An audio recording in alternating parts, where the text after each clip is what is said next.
It didn't happen all at once. There was no big moment, no clear ending, just small things. Conversations that didn't include me, decisions made without asking. Until one day I realized I just wasn't part of things anymore. I want to tell you about that because I think if you're at a certain age, you already know what I'm talking about, even if you haven't said it out loud yet.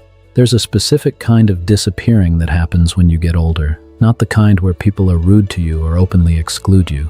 Nothing so dramatic as that. It's quieter. It happens in the spaces between things. The pause before someone answers you is just a little too long. The way a room keeps moving when you walk into it. The family dinner where everyone's laughing about something that started in a group chat you're not in. And you sit there smiling, nodding, pretending you understand the reference. Because the alternative is to say you don't, and then you become the reason the laughter stops. I spent 40 years being the person people came to.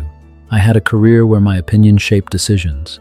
I had a house where people gathered. I raised children who needed me in ways that were real, daily, and consuming. And then, gradually, none of that was true anymore. The career ended. The children became adults with their own lives, their own noise, and their own problems. Problems they learned to solve without calling me first. The house got quieter, and I got older. And somewhere in the middle of all that, without anyone deciding it, without anyone meaning it, I became a person who was present, but not really included. The first time I noticed it clearly, I was sitting at my son's kitchen table on a Sunday afternoon. His wife was talking about something they were planning, a trip somewhere, I think, or some change they were making to the house. She was talking to him, and he was talking back to her, and the two of them were going back and forth, making plans. And I was right there, 3 feet away, and neither of them thought to ask what I thought, not because they were being cruel. I want to be clear about that. They weren't being cruel. They just weren't thinking about me at all. And that's almost worse, isn't it? Because cruelty at least means you registered somewhere. Indifference means you've become part of the furniture. I drove home that afternoon and sat in my car for a while before going inside. I wasn't upset, exactly. I was something more complicated than upset. I was trying to work out when it had started. When had I gone from being someone whose presence changed the shape of a room to someone whose presence didn't change anything at all? And I couldn't find the beginning of it. That's what unsettled me most. It had no beginning I could point to. It had just accumulated, the way dust accumulates quietly in every corner, until one day you look around and realize you stopped seeing it a long time ago. I thought about my own father.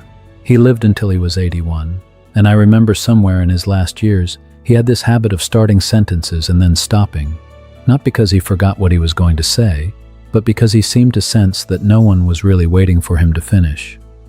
I used to think that was just something that happened to very old men, a kind of winding down.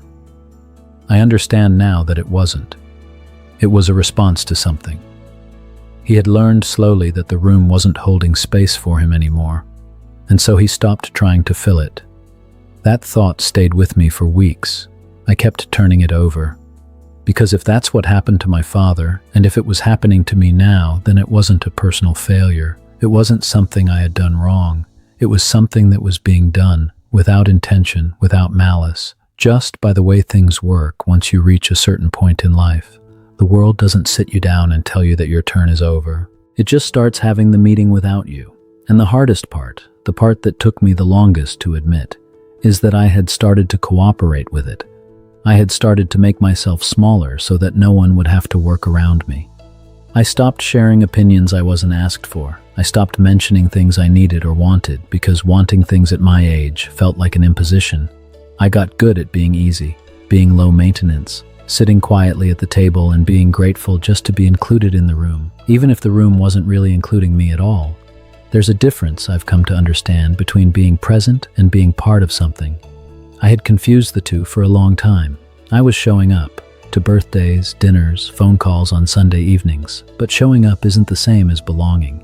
Belonging is when your presence changes the room slightly, when someone looks for you when you're not there, when the conversation turns toward you because people genuinely want to know what you think. I had presence. I didn't have that. I'm not telling you this to complain. I want to be clear about that. I'm telling you this because I think a lot of men my age are sitting with this and not saying it. There's no good language for it because the feelings are too quiet and too slow moving to seem worth naming. We're good at pushing things down. we were trained to be. And so we sit at the edge of our families, smiling at the noise, and we call it gratitude. And maybe it is, partly. But underneath it, there's something else. A kind of grief for the version of ourselves that mattered differently. I've had to learn something late in life that I wish I'd understood earlier. Invisibility is partly something that happens to you, and partly something you allow. I allowed quite a lot of it. I stepped back when I should have stayed. I went quiet when I had things worth saying. I made myself convenient to be around by making myself easy to overlook. And I can't undo any of that. But I can tell you about it. Because maybe you're somewhere in the middle of that process, and you still have time to choose differently. You are not furniture. You did not become furniture the day you retired, or the day your children stopped needing you in the old ways, or the day the world got faster than you could comfortably move. Your age does not make you a background detail in other people's lives. But no one is going to hand that back to you. You have to decide that it's still true, even when the room is moving without you, even when the plans get made without your input, even when you have to start the conversation yourself because no one else is going to start it for you. I still go to my son's table on Sunday afternoons. I still sit in the same chair, but something is different now, and the difference is mostly inside me.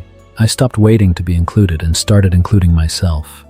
Not loudly, not in a way that demands anything from anyone, just quietly deciding that I'm still here, that I'm still someone, that the years behind me gave me something worth saying, and that saying it is not an imposition. It's just the truth. Whatever made you feel like you had faded, you haven't. Not entirely, not in the way that matters most.